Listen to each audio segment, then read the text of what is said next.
শিরিক এটা এমন একটি গুনাহ, যে গুনাহ আল্লাহ কখনো ক্ষমা করবেন না।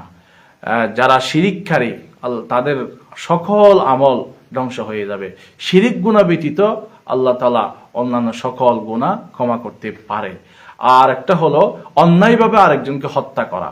অন্যায়ভাবে হত্যা করা এটাও কবিরা গুনাহ, এটাও হারাম। এটা থেকেও আমাদেরকে বিরত থাকতে হবে।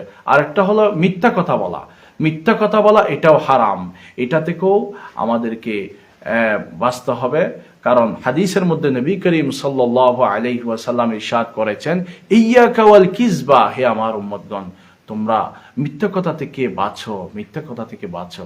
মিথ্যা থেকেও আমাদেরকে বাঁচতে হবে। সাথে প্রতারণা থেকে, কোনো ব্যবসায়িক যত প্রতারণা হবে সেটা থেকেও আমাদেরকে বাঁচতে হবে, সেটাও হারাম। আমরা দেখি এই যে রমাদান উপলক্ষে, ঈদ উপলক্ষে অনেক ব্যবসায়ীরা তাদের পণ্যগুলো ভেজাল, কিন্তু কাস্টমারকে তারা সঠিক বলে ধোঁকা দিয়ে সেগুলো বিক্রি করে, তারা উপার্জন করে, অথচ এই উপার্জনগুলো তাদের জন্য হারাম। নবী করিম সাল্লাল্লাহু আলাইহি ওয়াসাল্লামকে আল্লাহ তাআলা কোরআন শরীফের অসংখ্য জায়গায় হালাল উপার্জনের বিষয়ে গুরুত্ব দিয়েছেন। ইয়া আইয়ুহার রুসুল কুলু মিম্মা ফিল আরদি হালালান তাইয়্যিবা, যে তুমি যেটা বৈধ পবিত্র সেই জিনিসটাই তুমি ভক্ষণ করো। ওয়ালা তাত্তাবি খুতুওয়াতিশ শাইতান ইন্নাহু লাকুম আদুউম মুবিন, তুমি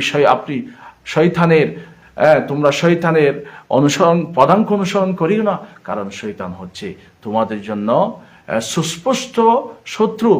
এই জন্য অসংখ্য ইয়া আইয়ুহান নাস কুলু মিম্মা ফিল আরদি হালালান তাইয়্যিবা, আরো বিভিন্ন জায়গায় বলেছেন আল ইয়াউমা উহিল্লা লাকুমুত তাইয়্যিবাত, তোমাদের জন্য পবিত্র জিনিসটাই হালাল করা হয়েছে, সেটাই ভক্ষণ করো। আরো বিভিন্ন জায়গায় এটাই বলা হয়েছে যে মুশরিকগণ তারা হারাম জিনিসকে হালাল বলতো, হালাল জিনিসকে হারাম বলতো, সেটার বর্ণনাও আল্লাহ তাআলা কোরআন শরীফে তুলে ধরেছেন।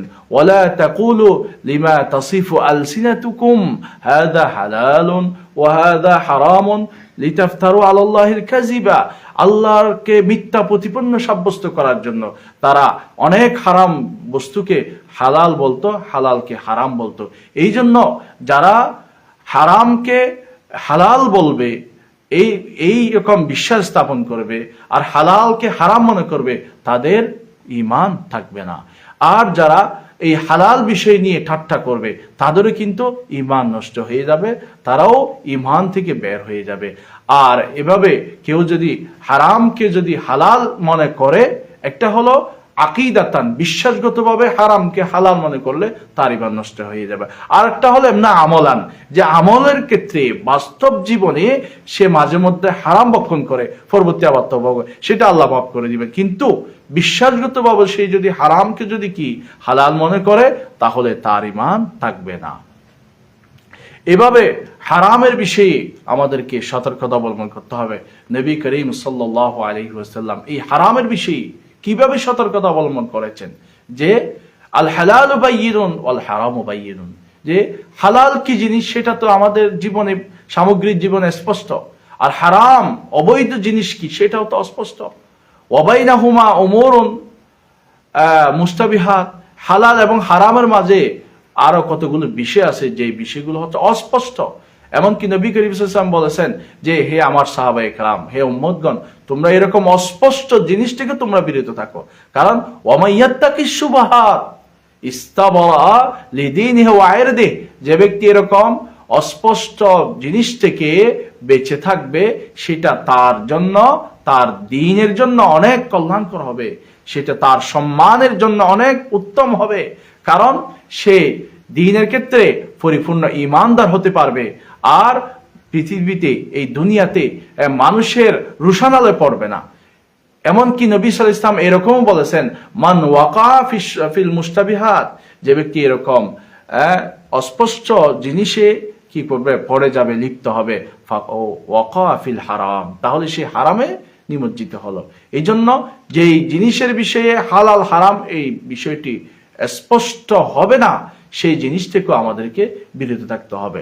নবী করিম সাল্লাল্লাহু আলাইহি ওয়াসাল্লাম আরো বলেছেন, লা ইয়াদখুলুল জান্নাতা জাসাদুন গুযিয়া বিল হারাম, যেই শরীরটি হারামের মাধ্যমে, হারাম ভক্ষণের মাধ্যমে লালিত পালিত হবে, সেই শরীর কখনো জান্নাতে যাবে না।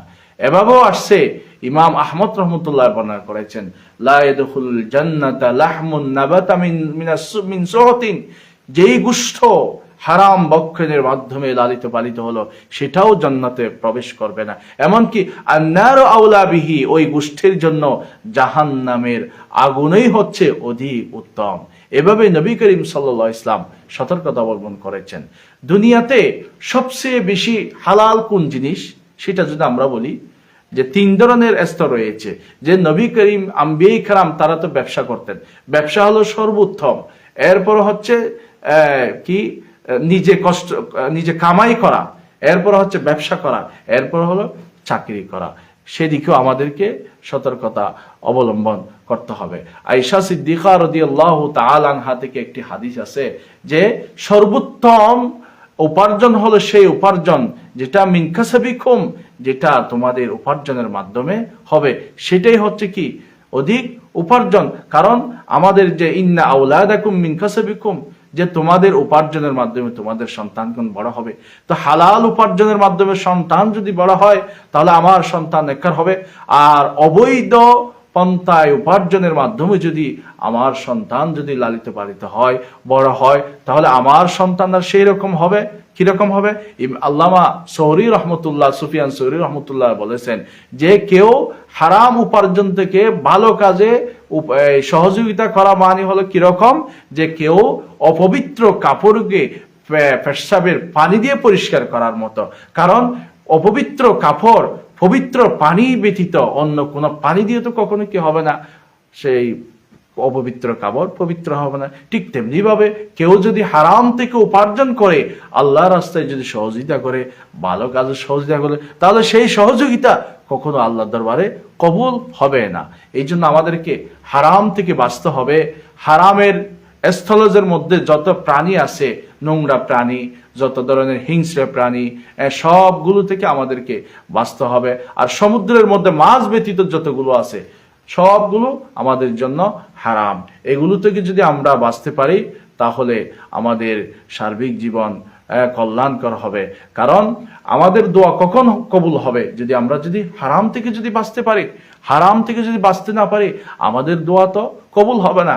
এক সাহাবী জিজ্ঞাসা করেন, ইয়া রাসূলুল্লাহ, আমি তো বারবার দোয়া করি, অমুক তো দোয়া করে, আর দোয়া কবুল হয় না কেন? তখন আল্লাহ নবী বলবেন, মাতআমু হারাম, তার খাবার তো হারাম, ওয়া মাশরাবু হারাম, তার পানাহার তো অবৈধ পন্থায়, ওয়া মালবাসু হারাম, সেই তো অবৈধ পন্থায় উপার্জিত টাকা দিয়ে কাপড় পরিধান করেছে। তাহলে ওয়া গুযিয়া বিল হারাম, আর সে তো হারাম উপার্জনের মাধ্যমে সে নিয়মিত ভক্ষণ করে। ফান্না ইউস্তাজাবু, তাহলে তার দোয়া কেমনে কবুল হবে? এই জন্য দোয়া কবুল হওয়ার অন্যতম শর্ত হচ্ছে হারাম থেকে, হারাম উপার্জন থেকে বাঁচা, হালাল বস্তুগুলো গ্রহণ করা। এভাবে যদি আমরা যদি চলতে পারি, আমাদের জীবনকে যদি এভাবে যদি সাজাতে পারি, ইনশাআল্লাহ এই ইহকাল পরকাল উভয় কালে আমরা সফল হব। আল্লাহ তাআলা আমাদের সবাইকে হালাল জিনিসগুলো গ্রহণ করা এবং হারাম জিনিসগুলো থেকে বিরত থাকা। আমি আরেকটা কথা বলবো, পুরুষের জন্য পুরুষের পোশাক পরা হালাল, পুরুষের জন্য মহিলাদের পোশাক পরা হারাম, আর মহিলাদের জন্য পুরুষের পোশাক পরা হারাম। এই বিষয়টা আমাদেরকে বেশি সুদৃষ্টি রাখতে হবে।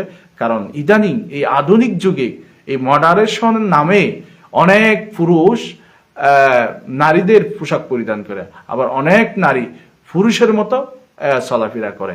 আরেকটা দেখা যাচ্ছে নিজের সৌন্দর্য বর্ধনের জন্য নিজের শরীরের অঙ্গ প্রত্যঙ্গ পরিবর্তন করছে, নিজের চোখের ব্রু, নিজের নিজের যে প্লাস্টিক সার্জারি, এই যে বিভিন্ন অঙ্গ প্রত্যঙ্গ পরিবর্তন করা, এটা তো আল্লাহ আমাদেরকে দিয়েছেন।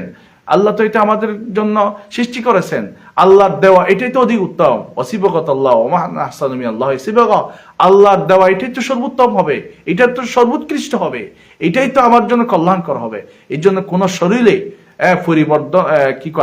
পরিবর্তন করা এটা কখনো কাম্য নয়, এটাও আমাদের জন্য অবৈধ। আল্লাহ তাআলা আমাদের সবাইকে আমল করার জন্য তৌফিক দান করুক, আমিন।